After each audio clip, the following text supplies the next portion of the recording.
ने बहुत मदद की हमारे समाज के लोगों की।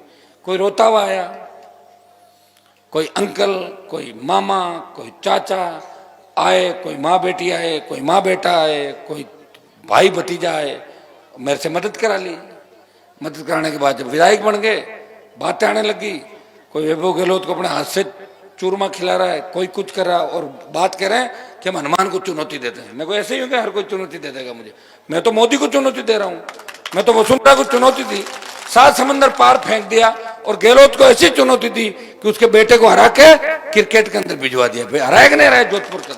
मेरे को चुनौती देने से पहले लोगों को अपनी कॉन्स्टिट्यूंसी में दोबारा जीतने का प्रयास करना चाहिए। एक बार तो कोई भी जीत सकता है, लेकिन दोबारा कौन जीतता है, तिबारा कौन जीतता है? मैंने वसुंधरा को चुनौती दी, 13 में जीता, 18 में पार्टी बनाई। राजस्थान में कोई पार्टी नहीं बना पाया। बड़े से बड़े नेता थे, गढ़ किलो में नौकरी करके अपने आप को किसान नेता साबित करने का प्रयास किया। ये किया था, सही है, आपको अंधेरे के अंदर रखा था, 60 साल तक अंधेरे कुएं में धकेल के रखा, ने पीने के पानी की व्यवस्था करी, ने नहर लाए।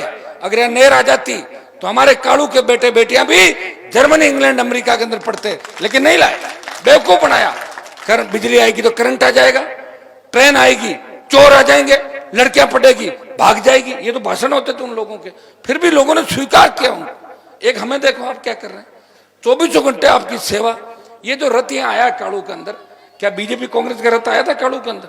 क्या कोई किसान का बेटा बेटी इस तरह रथ में बैठ के घुमा राजस्थान के अंदर? क्या 70 साल के अंदर मेरा ही इंतजार कर रहे थे क्या कि हनुमान आएगा धरती पे और वही व्यवस्था बदलेगा? ये माताएं बहनें बैठी है जो, ये झांसी की रानी लक्ष्मीबाई बन के इस व्यवस्था में बदलाव करेगी। छोटे भाई भगत सिंह की भूमिका के अंदर चलेंगे। मुझे पता है कि आप इंतजार राजस्थान में सिर्फ मेरा ही करते हो।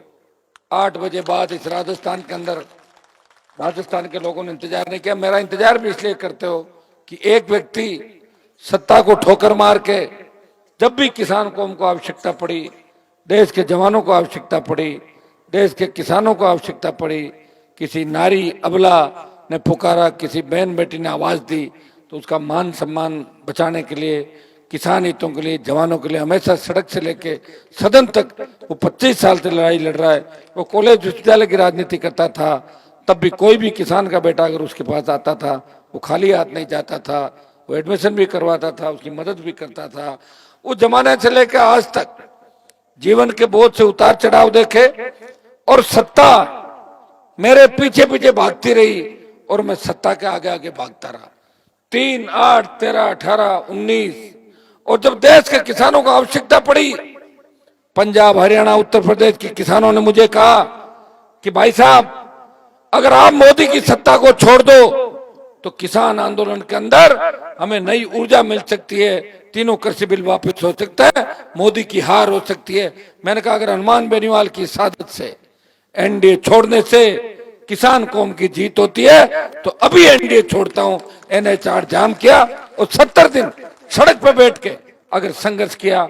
नागौर का सांसद था, वो तेजाजी का भक्त था, जिसने किसान कौम का सम्मान पूरे देश के अंदर बढ़ाया।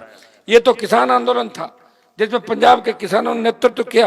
लेकिन जब अग्निपथ आया देश के अंदर, अग्निपथ जब सेना को ठेके पे दे दिया, देश का कोई सांसद सड़क पे नहीं आया, ने लोकसभा के अंदर मामला उठा।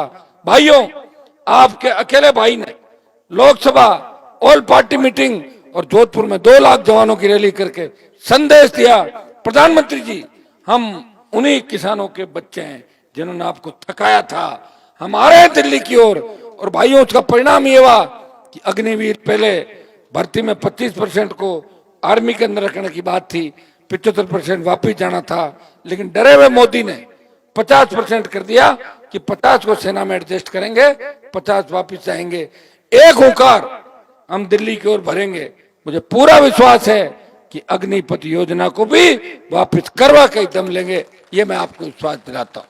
बढ़ती महंगाई, बेरोजगारी, राजस्थान को विशेष राज्य का दर्जा, ERCP जो ईस्टर्न कैनाल हमारी परियोजना है, जिसे राष्ट्रीय परियोजना घोषित करें तो राजस्थान के 13 पूर्व के जिले, वहां सिंचाई और पीने के पानी की समस्या का ठोस समाधान हो सकता है अगर उसकी बराबर पैरोकारी किसी ने करी। दलित अत्याचारों की बात लोकसभा के अंदर उठाई और विधानसभा में तीनों विधायकों ने जब कांग्रेस बीजेपी आपस में हाथ मिला लेती थी तब तीनों विधायक बेल में बैठ जाते थे। इनको सस्पेंड किया गया, बाहर निकाला गया। चाहे पेपर लीक की घटनाएं हुई, चाहे बजरी माफिया का आतंक राजस्थान के अंदर था।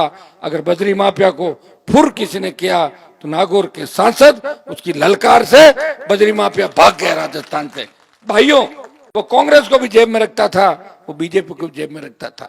आज से पहले जब राजस्थान में हार्डकोर अपराधी जिनके नाम से हमारे समाज के नेताओं को कंपकंपी छूटती थी, वो जिनका नाम नहीं लेते थे और मुझे कहते थे हनुमान जी आप क्यों झगड़ा कर रहे हो, आपकी जान जा सकती है।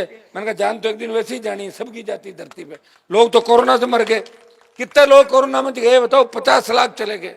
ये बहुत बड़ी बात है, हम बच गए, इसलिए सेवा करनी है आपकी। भाइयों, मैंने हिम्मत नहीं हारी।